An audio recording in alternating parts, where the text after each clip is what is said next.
ಓಂ ಶಾಂತಿ. ತಾರೀಕು 29/12/2025 ಪ್ರಾತಃ ಮುರಳಿ. ಮಧುರ ಮಕ್ಕಳೇ, ಈಗ ಮನೆಗೆ ಹೋಗಬೇಕಾಗಿದೆ. ಆದ್ದರಿಂದ ದೇಹ ಸಹಿತ ದೇಹದ ಎಲ್ಲ ಸಂಬಂಧಗಳನ್ನು ಮರೆತು ನನ್ನೊಬ್ಬನನ್ನೇ ನೆನಪು ಮಾಡಿ ಮತ್ತು ಪಾವನರಾಗಿ. ಪ್ರಶ್ನೆ: ಆತ್ಮನ ಸಂಬಂಧದಲ್ಲಿ ಯಾವ ಒಂದು ಸೂಕ್ಷ್ಮ ಮಾತನ್ನು ಸೂಕ್ಷ್ಮ ಬುದ್ಧಿಯವರೇ ತಿಳಿದುಕೊಳ್ಳಲು ಸಾಧ್ಯ? ಉತ್ತರ: ಆತ್ಮದಲ್ಲಿ ಸೂಜಿಯ ತರಹ ನಿಧಾನವಾಗಿ ತುಕ್ಕು ಏರುತ್ತಾ ಹೋಗಿದೆ. ಅದು ತಂದೆಯ ನೆನಪಿನಲ್ಲಿದ್ದಾಗಲೇ ಇಳಿಯುವುದು. ಯಾವಾಗ ತುಕ್ಕು ಇಳಿಯುವುದು, ಅರ್ಥಾತ್ ಆತ್ಮವು ತಮೋಪ್ರಧಾನದಿಂದ ಸತೋಪ್ರಧಾನವಾಗುವುದೋ, ಆಗ ತಂದೆಯ ಕಡೆ ಆಕರ್ಷಣೆಯಾಗುವುದು ಮತ್ತು ಅವರ ತಂದೆಯ ಜೊತೆ ಹಿಂತಿರುಗಿ ಹೋಗುವರು. 2. ಎಷ್ಟು ತುಕ್ಕು ಇಳಿಯುತ್ತಾ ಹೋಗುವುದೋ ಅಷ್ಟು ಅನ್ಯರಿಗೆ ತಿಳಿಸುವುದರಲ್ಲಿ ಸೆಳೆತವಿರುತ್ತದೆ. ಈ ಮಾತುಗಳು ಬಹಳ ಸೂಕ್ಷ್ಮವಾಗಿವೆ. ಇವನ್ನು ಮಂದಬುದ್ಧಿಯವರು ತಿಳಿದುಕೊಳ್ಳಲು ಸಾಧ್ಯವಿಲ್ಲ. ಓಂ ಶಾಂತಿ. ಭಗವಾನ್ ವಾಚ: ಈಗ ಬುದ್ಧಿಯಲ್ಲಿ ಯಾರು ಬಂದರು? ಯಾವುದೆಲ್ಲ ಗೀತಾ ಪಾಠಶಾಲೆಗಳಿವೆಯೋ ಅವುಗಳಲ್ಲಿ ಭಗವಾನ್ ವಾಚವೆಂದು ಹೇಳಿದಾಗ ಅವರಿಗೆ ಕೃಷ್ಣನೇ ಬುದ್ಧಿಯಲ್ಲಿ ಬರುವನು. ಇಲ್ಲಿ ನೀವು ಮಕ್ಕಳಿಗಂತೂ ಶ್ರೇಷ್ಠಾತಿ ಶ್ರೇಷ್ಠ ತಂದೆಯು ನೆನಪು ಬರುವರು. ಈ ಸಮಯದಲ್ಲಿ ಇದು ಪುರುಷೋತ್ತಮರಾಗುವ ಸಂಗಮ ಯುಗವಾಗಿದೆ. ತಂದೆಯು ಮಕ್ಕಳಿಗೆ ತಿಳಿಸುತ್ತಾರೆ, ದೇಹ ಸಹಿತ ದೇಹದ ಎಲ್ಲಾ ಸಂಬಂಧಗಳನ್ನು ಬಿಟ್ಟು ತಮ್ಮನ್ನು ಆತ್ಮನೆಂದು ತಿಳಿಯಿರಿ. ಇದು ಅತ್ಯವಶ್ಯಕವಾದ ಮಾತಾಗಿದೆ. ಇದನ್ನು ಸಂಗಮ ಯುಗದಲ್ಲಿಯೇ ತಂದೆಯು ತಿಳಿಸುತ್ತಾರೆ. ಆತ್ಮನೇ ಪತೀತವಾಗಿದೆ ಮತ್ತು ಆತ್ಮನೇ ಪಾವನವಾಗಿ ಮನೆಗೆ ಹೋಗಬೇಕು. ಪತೀತ ಪಾವನನನ್ನು ನೆನಪು ಮಾಡುತ್ತಾ ಬಂದಿದ್ದಾರೆ, ಆದರೆ ಏನನ್ನೂ ತಿಳಿದುಕೊಂಡಿಲ್ಲ. ಭಾರತವಾಸಿಗಳು ಸಂಪೂರ್ಣ ಘೋರ ಅಂಧಕಾರದಲ್ಲಿದ್ದಾರೆ. ಭಕ್ತಿಯು ರಾತ್ರಿ, ಜ್ಞಾನವು ಹಗಲಾಗಿದೆ. ರಾತ್ರಿಯಲ್ಲಿ ಅಂಧಕಾರ, ಹಗಲಿನಲ್ಲಿ ಪ್ರಕಾಶತೆ ಇರುತ್ತದೆ. ಹಗಲು ಸತ್ಯಯುಗವಾಗಿದೆ, ರಾತ್ರಿಯು ಕಲಿಯುಗವಾಗಿದೆ. ನೀವೀಗ ಕಲಿಯುಗದಲ್ಲಿದ್ದೀರಿ, ಸತ್ಯಯುಗಕ್ಕೆ ಹೋಗಬೇಕಾಗಿದೆ. ಪಾವನ ಪ್ರಪಂಚದಲ್ಲಿ ಪತಿತರ ಪ್ರಶ್ನೆಯೇ ಬರುವುದಿಲ್ಲ. ಯಾವಾಗ ಪತಿತರಾಗುತ್ತೀರೋ ಆಗ ಪಾವನರಾಗುವ ಪ್ರಶ್ನೆ ಬರುತ್ತದೆ. ಯಾವಾಗ ಪಾವನರಾಗುತ್ತೀರೋ ಆಗ ಪತಿತ ಪ್ರಪಂಚದ ನೆನಪು ಬರುವುದಿಲ್ಲ. ಈಗ ಪತಿತ ಪ್ರಪಂಚವಾಗಿದೆ, ಆದ್ದರಿಂದ ಪಾವನ ಪ್ರಪಂಚದ ನೆನಪು ಬರುತ್ತದೆ. ಪತಿತ ಪ್ರಪಂಚವು ಕೊನೆಯ ಭಾಗವಾಗಿದೆ, ಪಾವನ ಪ್ರಪಂಚವು ಮೊದಲ ಭಾಗವಾಗಿದೆ. ಅಲ್ಲಿ ಯಾರು ಪತೀತರಿರಲು ಸಾಧ್ಯವಿಲ್ಲ. ಯಾರು ಪಾವನರಿದ್ದಾರೋ ಅವರೇ ಮತ್ತೆ ಪತೀತರಾಗಿದ್ದೀರಿ. ಅವರದೇ 84 ಜನ್ಮಗಳೆಂದು ತಿಳಿಸಲಾಗುತ್ತದೆ.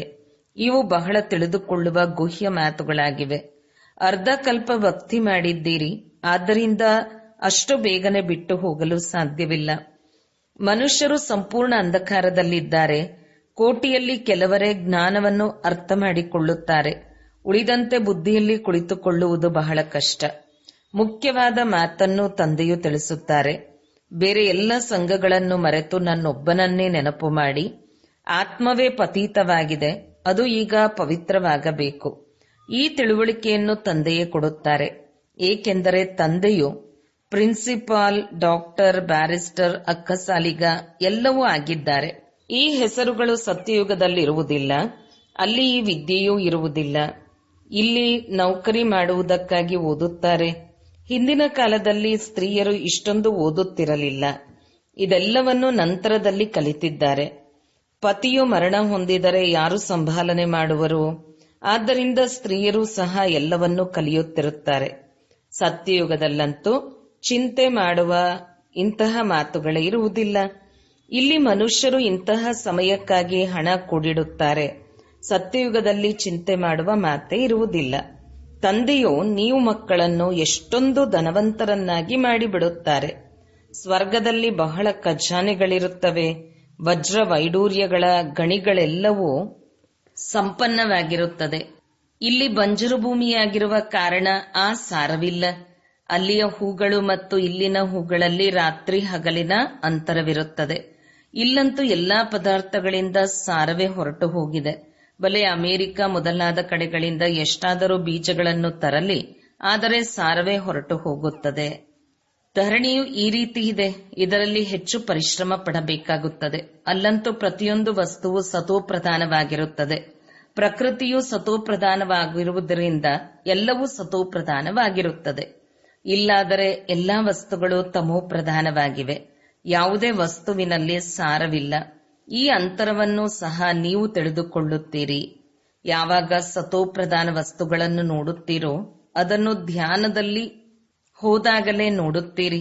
ಅಲ್ಲಿನ ಹೂ, ಹಣ್ಣು ಇತ್ಯಾದಿಗಳು ಎಷ್ಟು ಸುಂದರವಾಗಿರುತ್ತದೆ. ಅಲ್ಲಿನ ದವಸ ಧಾನ್ಯಗಳೆಲ್ಲವೂ ಸಹ ನಿಮಗೆ ಕಾಣುವ ಸಾಧ್ಯತೆ ಇದೆ. ಬುದ್ಧಿಯಿಂದ ತಿಳಿದುಕೊಳ್ಳಬಹುದಾಗಿದೆ. ಅಲ್ಲಿನ ಪ್ರತಿಯೊಂದು ವಸ್ತುವಿನಲ್ಲಿ ಎಷ್ಟೊಂದು ಶಕ್ತಿ ಇರುತ್ತದೆ. ಹೊಸ ಪ್ರಪಂಚವು ಯಾರದೇ ಬುದ್ಧಿಯಲ್ಲಿ ಬರುವುದೇ ಇಲ್ಲ. ಈ ಹಳೆಯ ಪ್ರಪಂಚದ ಮಾತೆ ಕೇಳಬೇಡಿ. ಬಹಳ ಉದ್ದಗಲವಾಗಿ ಸುಳ್ಳು ಹೇಳುತ್ತಿರುತ್ತಾರೆ. ಆದ್ದರಿಂದ ಮನುಷ್ಯರು ಸಂಪೂರ್ಣ ಅಂಧಕಾರದಲ್ಲಿ ಮಲಗಿಬಿಟ್ಟಿದ್ದಾರೆ. ಇನ್ನು ಸ್ವಲ್ಪವೇ ಸಮಯವಿದೆ ಎಂದು ನೀವು ತಿಳಿಸಿದಾಗ ನಿಮ್ಮ ಮಾತಿಗೆ ಕೆಲವರು ಹಾಸ್ಯ ಮಾಡುತ್ತಾರೆ. ಯಾರು ತಮ್ಮನ್ನು ಬ್ರಾಹ್ಮಣರೆಂದು ತಿಳಿಯುವರೋ ಅವರೇ ಸತ್ಯತೆಯನ್ನು ತಿಳಿದುಕೊಳ್ಳುತ್ತಾರೆ. ಇದು ಹೊಸ ಭಾಷೆ, ಆತ್ಮಿಕ ವಿದ್ಯೆ ಅಲ್ಲವೇ?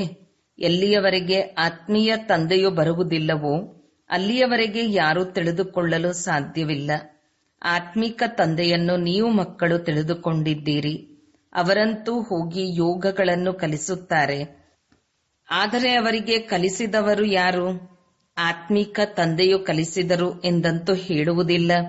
ಏಕೆಂದರೆ ತಂದೆಯು ಆತ್ಮೀಯ ಮಕ್ಕಳಿಗೆ ಕಲಿಸುತ್ತಾರೆ. ನೀವು ಸಂಗಮಯುಗಿ ಬ್ರಾಹ್ಮಣರೇ ತಿಳಿದುಕೊಳ್ಳುತ್ತೀರಿ. ಯಾರು ಆದಿ ಸನಾತನ ದೇವಿ ದೇವತಾ ಧರ್ಮದವರಾಗಿರುವರು ಅವರೇ ಬ್ರಾಹ್ಮಣರಾಗುವರು. ನೀವು ಬ್ರಾಹ್ಮಣರು ಎಷ್ಟು ಕಡಿಮೆ ಸಂಖ್ಯೆ ಇದ್ದೀರಿ. ಪ್ರಪಂಚದಲ್ಲಂತೂ ವಿಭಿನ್ನ ಜಾತಿಗಳಿವೆ. ಒಂದು ಪುಸ್ತಕವಿದೆ, ಅದರಿಂದ ಅರ್ಥವಾಗುತ್ತದೆ ಪ್ರಪಂಚದಲ್ಲಿ ಎಷ್ಟು ಧರ್ಮಗಳು, ಎಷ್ಟೊಂದು ಭಾಷೆಗಳಿವೆ. ಆದರೆ ನಿಮಗೆ ತಿಳಿದಿದೆ, ಕೊನೆಗೆ ಇವೆಲ್ಲವೂ ಯಾವುದೂ ಉಳಿಯುವುದಿಲ್ಲ. ಸತ್ಯಯುಗದಲ್ಲಿ ಒಂದೇ ಧರ್ಮ, ಒಂದೇ ಭಾಷೆ ಇತ್ತು. ನೀವು ಸೃಷ್ಟಿ ಚಕ್ರವನ್ನು ತಿಳಿದಿದ್ದೀರಿ. ಅಂದ ಮೇಲೆ ಭಾಷೆಗಳನ್ನು ಅರಿತುಕೊಳ್ಳಬಲ್ಲಿರಿ. ಇವೆಲ್ಲವೂ ಕೊನೆಗೆ ಇರುವುದಿಲ್ಲ. ಎಲ್ಲ ಆತ್ಮಗಳು ಶಾಂತಿಧಾಮಕ್ಕೆ ಹೊರಟು ಹೋಗುತ್ತಾರೆ. ಈ ಸೃಷ್ಟಿ ಚಕ್ರದ ಜ್ಞಾನವು ಈಗ ನೀವು ಮಕ್ಕಳಿಗೆ ಸಿಕ್ಕಿದೆ. ನೀವು ಮನುಷ್ಯರಿಗೆ ತಿಳಿಸುತ್ತೀರಿ, ಆದರೂ ಸಹ ಅವರು ತಿಳಿದುಕೊಳ್ಳುವುದಿಲ್ಲ. ಕೆಲವರು ದೊಡ್ಡ ವ್ಯಕ್ತಿಗಳಿಂದ ಏತಕ್ಕೆ ಉದ್ಘಾಟನೆ ಮಾಡಿಸುತ್ತಾರೆಂದರೆ ಅವರು ಪ್ರಸಿದ್ಧರಾಗಿರುತ್ತಾರೆ. ಆದ್ದರಿಂದ ಓಹೋ, ರಾಷ್ಟ್ರಪತಿ ಅಥವಾ ಪ್ರಧಾನಮಂತ್ರಿಯವರು ಉದ್ಘಾಟನೆ ಮಾಡಿದರೆಂದು ಸುದ್ದಿಯು ಹರಡುವುದು. ಈ ತಂದೆಯು ಹೋದರೆ ಪರಮಪಿತ ಪರಮಾತ್ಮನು ಉದ್ಘಾಟನೆ ಮಾಡಿದರೆಂದು ಮನುಷ್ಯರಿಗೆ ಅರ್ಥವಾಗುವುದಿಲ್ಲ, ಒಪ್ಪುವುದೂ ಇಲ್ಲ. ಯಾರಾದರೂ ದೊಡ್ಡ ವ್ಯಕ್ತಿಗಳು, ಕಮಿಷನರ್ ಮೊದಲಾದವರು ಬಂದರೆ ಅವರ ಹಿಂದೆ ಅನೇಕರು ಓಡಿ ಬರುವರು. ಆದರೆ ಇವರು ಬ್ರಹ್ಮರವರ ಹಿಂದೆ ಯಾರೂ ಓಡಿ ಬರುವುದಿಲ್ಲ. ನೀವು ಬ್ರಾಹ್ಮಣ ಮಕ್ಕಳು ಕೆಲವರೇ ಇದ್ದೀರಿ. ಯಾವಾಗ ನಿಮ್ಮ ಸಂಖ್ಯೆಯು ಹೆಚ್ಚಾಗುವುದೋ ಆಗ ಎಲ್ಲರಿಗೂ ಅರ್ಥವಾಗುತ್ತದೆ. ಈಗ ಒಂದು ವೇಳೆ ಅರ್ಥವಾಗಿದ್ದೇ ಆದರೆ ತಂದೆಯ ಬಳಿ ಓಡುವರು. ಒಬ್ಬರು ಇಲ್ಲಿನ ಕನ್ಯೆಗೆ ಹೇಳಿದ್ದರು, ಯಾರು ನಿಮಗೆ ಇದನ್ನು ಕಲಿಸಿದರೋ ನಾವು ಡೈರೆಕ್ಟ್ ಅವರ ಬಳಿ ಏಕೆ ಹೋಗಬಾರದು ಎಂದು. ಆದರೆ ಎಲ್ಲಿಯವರೆಗೂ ಸೂಜಿಯ ಮೇಲೆ ತುಕ್ಕು ಇರುವುದೋ ಅಲ್ಲಿಯವರೆಗೆ ಆಯಸ್ಕಾಂತವು ಹೇಗೆ ಆಕರ್ಷಿಸುತ್ತದೆ? ಯಾವಾಗ ತುಕ್ಕು ಪೂರ್ಣ ರೀತಿಯಲ್ಲಿ ಬಿಟ್ಟು ಹೋಗುವುದೋ ಆಗ ಆಯಸ್ಕಾಂತವು ಸೆಳೆಯುತ್ತದೆ. ಸೂಜಿಯ ಒಂದು ಮೂಲೆಯಲ್ಲಿ ತುಕ್ಕು ಏರಿದ್ದರೂ ಸಹ ಅಷ್ಟೊಂದು ಸೆಳೆಯುವುದಿಲ್ಲ. ತುಕ್ಕು ಎಲ್ಲವೂ ಅಂತಿಮದಲ್ಲಿಯೇ ಬಿಟ್ಟು ಹೋಗುವುದು. ಯಾವಾಗ ಇಷ್ಟು ಶ್ರೇಷ್ಠರಾಗುವಿರೋ ಆಗ ತಂದೆಯ ಜೊತೆ ಹಿಂತಿರುಗಿ ಹೋಗುತ್ತೀರಿ. ಈಗಂತೂ ಚಿಂತೆ ಇದೆ, ನಾವು ತಮೋ ಪ್ರಧಾನರಾಗಿದ್ದೇವೆ, ತುಕ್ಕು ಹಿಡಿದಿದೆ. ಎಷ್ಟು ನೆನಪು ಮಾಡುತ್ತೀರೋ ಅಷ್ಟು ತುಕ್ಕು ಕಳೆಯುತ್ತಾ ಹೋಗುವುದು. ನಿಧಾನವಾಗಿ ತುಕ್ಕು ಬಿಟ್ಟು ಹೋಗುವುದು. ತುಕ್ಕು ಹಿಡಿಯುವುದು ಸಹ ನಿಧಾನವಾಗಿಯೇ ಅಲ್ಲವೇ? ಅಂದ ಮೇಲೆ ಬಿಡುವುದು ನಿಧಾನವಾಗಿಯೇ. ಹೇಗೆ ತುಕ್ಕು ಏರಿದೆಯೋ ಅದೇ ರೀತಿ ಸ್ವಚ್ಛವಾಗಲು ಬೇಕಾಗಿದೆ. ಅಂದ ಮೇಲೆ ಅದಕ್ಕಾಗಿ ತಂದೆಯನ್ನು ನೆನಪು ಮಾಡಬೇಕು. ನೆನಪಿನಿಂದ ಕೆಲವರದು ಹೆಚ್ಚು ಬಿಟ್ಟು ಹೋಗಿದೆ, ಇನ್ನು ಕೆಲವರದು ಕಡಿಮೆ. ತುಕ್ಕು ಎಷ್ಟು ಕಳೆಯುತ್ತಾ ಹೋಗುವುದೋ ಅಷ್ಟು ಅವರು ಅನ್ಯರಿಗೆ ತಿಳಿಸುವುದರಲ್ಲಿ ಹೆಚ್ಚು ಆಕರ್ಷಿಸುತ್ತಾರೆ. ಇವು ಬಹಳ ಗುಹ್ಯವಾದ ಮಾತುಗಳಾಗಿವೆ. ಮಂದಬುದ್ಧಿಯವರು ಈ ಮಾತುಗಳನ್ನು ತಿಳಿದುಕೊಳ್ಳಲು ಸಾಧ್ಯವಿಲ್ಲ. ನಿಮಗೆ ತಿಳಿದಿದೆ, ಈಗ ರಾಜಧಾನಿಯು ಸ್ಥಾಪನೆಯಾಗುತ್ತಿದೆ. ತಿಳಿಸಿಕೊಡುವುದಕ್ಕಾಗಿ ದಿನ ಪ್ರತಿದಿನ ಯುಕ್ತಿಗಳನ್ನು ತಿಳಿಸುತ್ತಾ ಇರುತ್ತಾರೆ. ಮೊದಲು ಪ್ರದರ್ಶಿನಿಗಳು, ಮ್ಯೂಸಿಯಂ ಇತ್ಯಾದಿಗಳೆಲ್ಲವೂ ಆಗುತ್ತವೆ ಎಂಬುದು ತಿಳಿದಿರಲಿಲ್ಲ. ಮುಂದೆ ಇನ್ನೂ ಬಹಳಷ್ಟು ಹೊಸ ಪದ್ಧತಿಗಳು ಬರಬಹುದು. ಇನ್ನೂ ಸಮಯವಿದೆ, ಸ್ಥಾಪನೆಯಾಗಬೇಕಾಗಿದೆ. ಆದ್ದರಿಂದ ಇದರಲ್ಲಿ ಹೃದಯಘಾತವಾಗಬಾರದು. ಕರ್ಮೇಂದ್ರಿಯಗಳನ್ನು ವಶ ಮಾಡಿಕೊಳ್ಳಲಿಲ್ಲವೆಂದರೆ ಕೆಳಗೆ ಬೀಳುತ್ತಾರೆ. ವಿಕಾರದಲ್ಲಿ ಹೋದರೆ ಮತ್ತೆ ಸೂಜಿಯ ಮೇಲೆ ಬಹಳ ತುಕ್ಕು ಏರಿಬಿಡುವುದು. ವಿಕಾರದಿಂದಲೇ ಹೆಚ್ಚು ತುಕ್ಕು ಹಿಡಿಯುತ್ತಾ ಹೋಗುತ್ತದೆ. ಸತ್ಯ ತ್ರೇತಾಯುಗದಲ್ಲಿ ಬಹಳ ಕಡಿಮೆ, ನಂತರ ಅರ್ಧಕಲ್ಪದಲ್ಲಿ ಬೇಗ ಬೇಗನೆ ತುಕ್ಕು ಏರುತ್ತಾ ಹೋಗುತ್ತದೆ. ಕೆಳಗಿಳಿಯ ತೊಡಗುತ್ತೀರಿ. ಆದ್ದರಿಂದ ವಿಕಾರಿಗಳು ನಿರ್ವಿಕಾರಿಗಳೆಂದು ಗಾಯನವಿದೆ. ನಿರ್ವಿಕಾರಿ ದೇವತೆಗಳ ನಿದರ್ಶನ ಇದೆ ಅಲ್ಲವೇ? ತಂದೆಯು ತಿಳಿಸುತ್ತಾರೆ, ದೇವಿ ದೇವತಾ ಧರ್ಮವು ಪ್ರಾಯಲೋಪವಾಗಿ ಬಿಟ್ಟಿದೆ, ಆದರೆ ನಿದರ್ಶನಗಳಿವೆಯಲ್ಲವೇ? ಎಲ್ಲದಕ್ಕಿಂತ ಒಳ್ಳೆಯ ಸಾಕ್ಷ್ಯಾಧಾರ ಈ ಲಕ್ಷ್ಮೀನಾರಾಯಣರ ಚಿತ್ರವಾಗಿದೆ. ನೀವು ಈ ಲಕ್ಷ್ಮೀನಾರಾಯಣರ ಚಿತ್ರವನ್ನು ತೆಗೆದುಕೊಂಡು ಮೆರವಣಿಗೆ ಮಾಡಬಹುದು, ಏಕೆಂದರೆ ನೀವು ಈ ರೀತಿಯಾಗುತ್ತೀರಲ್ಲವೇ? ರಾವಣ ರಾಜ್ಯದ ವಿನಾಶ, ರಾಮರಾಜ್ಯದ ಸ್ಥಾಪನೆಯಾಗುತ್ತದೆ. ಇದು ರಾಮರಾಜ್ಯ, ಅದು ರಾವಣ ರಾಜ್ಯ, ಮಧ್ಯದಲ್ಲಿ ಸಂಗಮವಾಗಿದೆ. ಬಹಳಷ್ಟು ಯುಕ್ತಿಗಳಿವೆ. ಹೇಗೆ ವೈದ್ಯರ ಬುದ್ಧಿಯಲ್ಲಿ ಎಷ್ಟೊಂದು ಔಷಧಿಗಳು ನೆನಪಿರುತ್ತದೆ, ಹಾಗೆಯೇ ವಕೀಲರ ಬುದ್ಧಿಯಲ್ಲಿ ಅನೇಕರ ವಿಚಾರಗಳಿರುತ್ತವೆ. ಈ ಅನೇಕ ವಿಷಯಗಳನ್ನು ಸೇರಿಸಿದರೆ ಒಂದು ಒಳ್ಳೆಯ ಪುಸ್ತಕವಾಗುತ್ತದೆ. ನೀವು ಭಾಷಣ ಮಾಡಲು ಹೋದಾಗ ಇವೆಲ್ಲ ಮಾತುಗಳನ್ನು ನೆನಪಿಟ್ಟುಕೊಳ್ಳಿ. ಸೂಕ್ಷ್ಮ ಬುದ್ಧಿಯವರು ಬಹುಬೇಗನೆ ನೋಡುತ್ತಾರೆ. ಮೊದಲು ನಾವು ಹೀಗೆ ತಿಳಿಸಬೇಕೆಂದು ಬರೆಯಿರಿ. ಭಾಷಣ ಮಾಡಿದ ನಂತರವೂ ನೆನಪಿಗೆ ಬರುತ್ತದೆಯಲ್ಲವೇ? ಹೀಗೆ ತಿಳಿಸಿದ್ದರೆ ಬಹಳ ಚೆನ್ನಾಗಿರುತ್ತಿತ್ತು ಎಂದು ಅಂದಾಗ ಈ ಮಾತುಗಳನ್ನು ಅನ್ಯರಿಗೆ ತಿಳಿಸಿದಾಗಲೇ ಬುದ್ಧಿಯಲ್ಲಿ ಕುಳಿತುಕೊಳ್ಳುತ್ತದೆ. ಆದ್ದರಿಂದ ಅನೇಕ ವಿಷಯಗಳಿಂದ ಕೂಡಿದ ಪಟ್ಟಿಯು ನಿಮ್ಮ ಬಳಿ ಇರಲಿ. ಒಂದು ವಿಷಯವನ್ನು ತೆಗೆದುಕೊಂಡು ಅದರ ಬಗ್ಗೆ ತನ್ನೊಳಗೆ ಭಾಷಣ ಮಾಡಿಕೊಳ್ಳಿ ಅಥವಾ ಬರೆಯಿರಿ. ನಂತರ ನೋಡಿ ಎಷ್ಟು ವಿಚಾರಗಳನ್ನು ಬರೆದಿದ್ದೇನೆ. ಇದರಲ್ಲಿ ಎಷ್ಟು ತಲೆಕೆಡಿಸಿಕೊಳ್ಳುತ್ತೀರೋ ಅಷ್ಟು ಒಳ್ಳೆಯದು. ತಂದೆಗಂತೂ ತಿಳಿದಿದೆಯಲ್ಲವೇ? ಇವರು ಒಳ್ಳೆಯ ಸರ್ಜನ್ ಆಗಿದ್ದಾರೆ, ಇವರ ಬುದ್ಧಿಯಲ್ಲಿ ಬಹಳಷ್ಟು ವಿಚಾರಗಳಿವೆ ಎಂದು. ಯಾವಾಗ ಸಂಪನ್ನರಾಗಿ ಬಿಡುವಿರೋ ಆಗ ಸೇವೆಯಿಲ್ಲದೆ ನಿಮಗೆ ಆನಂದ ಇರುವುದಿಲ್ಲ. ನೀವು ಪ್ರದರ್ಶಿನಿಯನ್ನು ಇಡುತ್ತೀರಿ. ಕೆಲವೊಂದು ಕಡೆ 2-4 ಮಂದಿ, ಇನ್ನು ಕೆಲವೊಂದು ಕಡೆ 6-8 ಜನ ಬಂದು ಪಕ್ಕ ಆಗುತ್ತಾರೆ. ಕೆಲವೊಂದೆಡೆ ಒಬ್ಬರೂ ಬರುವುದಿಲ್ಲ. ಸಾವಿರಾರು ಬಂದು ನೋಡಿದರು, ಆದರೆ ಬಹಳ ವಿರಳ ಯಥಾರ್ಥವಾಗಿ ತಿಳಿದುಕೊಳ್ಳುವರು. ಈಗ ದೊಡ್ಡ ದೊಡ್ಡ ಚಿತ್ರಗಳನ್ನು ಮಾಡಿಸುತ್ತಾ ಇರುತ್ತೀರಿ. ನೀವು ಬುದ್ಧಿವಂತರಾಗುತ್ತಾ ಹೋಗುತ್ತೀರಿ. ದೊಡ್ಡ ದೊಡ್ಡ ವ್ಯಕ್ತಿಗಳದು ಯಾವ ಗತಿಯಾಗಿದೆ ಎಂಬುದನ್ನು ಸಹ ನೀವು ನೋಡುತ್ತೀರಿ. ತಂದೆಯು ತಿಳಿಸಿದ್ದಾರೆ, ಈ ಜ್ಞಾನವನ್ನು ಯಾರಿಗೆ ಕೊಡಬೇಕೆಂದು ಪರಿಶೀಲನೆ ಮಾಡಿ. ಯಾರು ನನ್ನ ಭಕ್ತರಾಗಿದ್ದಾರೆ ಎಂದು ನಾಡಿಯನ್ನು ನೋಡಿ. ಗೀತೆಯನ್ನು ಓದುವವರಿಗೆ ಮುಖ್ಯವಾಗಿ ಇದೊಂದೇ ಮಾತನ್ನು ತಿಳಿಸಿ, ಶ್ರೇಷ್ಠಾತಿ ಶ್ರೇಷ್ಠನಿಗೆ ಭಗವಂತನೆಂದು ಹೇಳಲಾಗುತ್ತದೆ. ಅವರು ನಿರಾಕಾರನಾಗಿದ್ದಾರೆ.